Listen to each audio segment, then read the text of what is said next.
নমস্কার, কলিস cooking with লাইফস্টাইলে আপনাদের অনেক অনেক স্বাগত জানাই।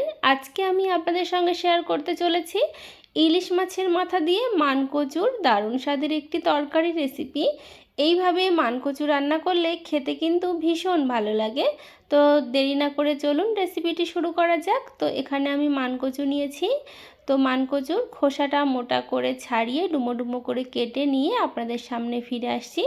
তো বন্ধুরা, আমি কিন্তু মানকচু কাটাটা আপনাদের সঙ্গে শেয়ার করতে পারলাম না। তো মানকচুর খোসা সবসময় একটু মোটা করে ফেলে দেবেন, তাহলে গলা ধরবে না।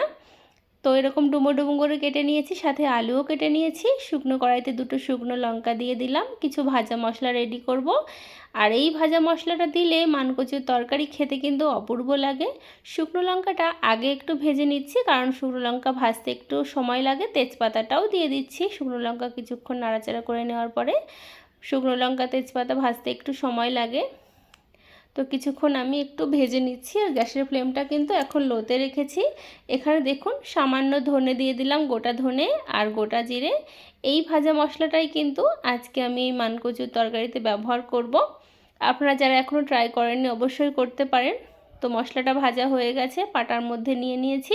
নিয়ে ঠান্ডা করে গুঁড়ো করে নেব, তারপর রান্নার শেষে ব্যবহার করব। তো কড়াইতে পরিমাণ মতো জল দিয়ে কেটে রাখা মানকচু আর আলু দিয়ে দিয়েছি। একটু ভাপিয়ে নেব, তাহলে গলা ধরার প্রবণতাটা কিন্তু অনেকটাই কমে যায়।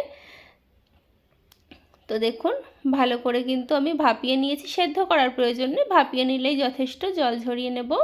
কড়াইতে সরষের তেল দিচ্ছি, রান্নাটা সরষের তেলে করব। এদিকে ইলিশ মাছের মাথা ভালো করে নুন হলুদ দিয়ে মেখে রেখেছি। এখানে দুটো ইলিশ মাছের মাথা আছে।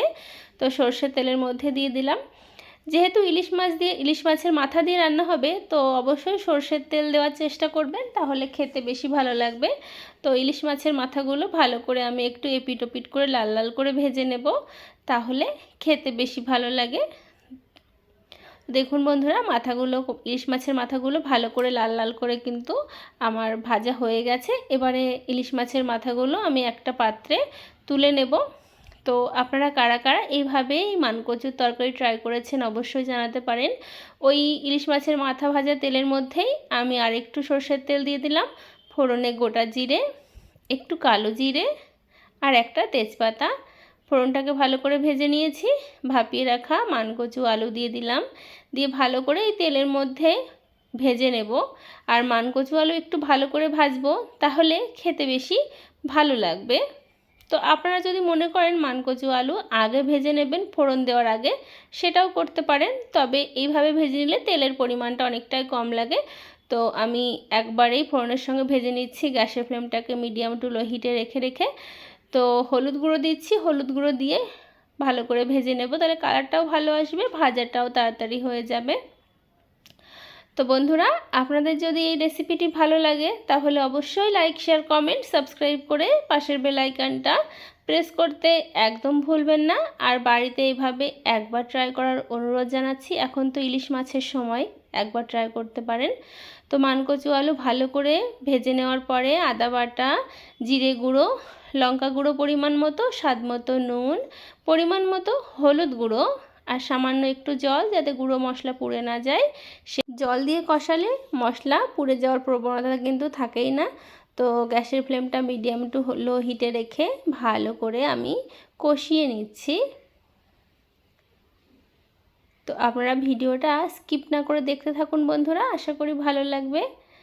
তো দেখুন, আপনাদের সঙ্গে কথা বলতে বলতে আমার কিন্তু ভালো মতো কচু আলু কষানো হয়ে গেছে। এবারে ঝোলের জন্য পরিমাণ মতো আমি জল দিয়ে দিচ্ছি। আমি কিন্তু নর্মাল জলে দিচ্ছি, আপনারা চাইলে উষ্ণ গরম জলও দিতে পারেন। ভালো করে মিশিয়ে নিলাম। এবারে গ্যাসের ফ্লেমটাকে হাই করে আমি ঢাকা দিয়ে রেখে দেব। যতক্ষণ না কচু আর আলু ভালো মতো সেদ্ধ হচ্ছে, ততক্ষণ ঢাকনাটা কিছুক্ষণ পরে আমি তুলে নিলাম, আপনাদের দেখাচ্ছি। দেখুন বন্ধুরা, মানকচু আর আলু খুব সুন্দর সেদ্ধ হয়ে গেছে। এবারে ভেজে রাখা ইলিশ মাছের মাথা দুটো আমি দিয়ে দিচ্ছি। মানকচু তো অনেক রকমভাবে অনেক মাছ দিয়েই খাওয়া যায়, তবে এরকম ইলিশ মাছের মাথা দিয়ে রান্না করলে ফ্লেভারটা যেমন ভালো হয়, খেতে কিন্তু ততটাই ভালো লাগে। একবার ট্রাই করে দেখবেন। তো মাছের মাথাগুলো দিয়ে ঢাকা দিয়ে রেখে দিলাম। গ্যাসের ফ্লেমটা মিডিয়াম টু লো হিটে। ঢাকনাটা আবার নামিয়ে নিলাম। দুটো চেরা কাঁচা লঙ্কা দিচ্ছি, এতে ফ্লেভারটাও ভালো লাগবে আর খেতেও ভালো লাগবে। আর মানকচুর তরকারি একটু ঝাল ঝাল হলেই খেতে বেশি ভালো লাগে, আপনারা ঝাল কিন্তু কম বেশি করতে পারেন।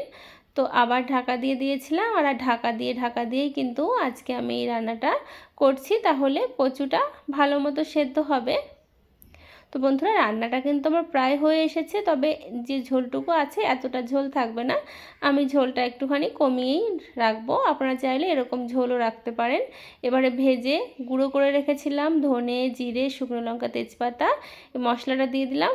আর এই মশলাটা দিলে কিন্তু গন্ধটা এতটা সুন্দর বেরোয়, আর খেতেও কিন্তু ভীষণ ভালো হয় বন্ধুরা।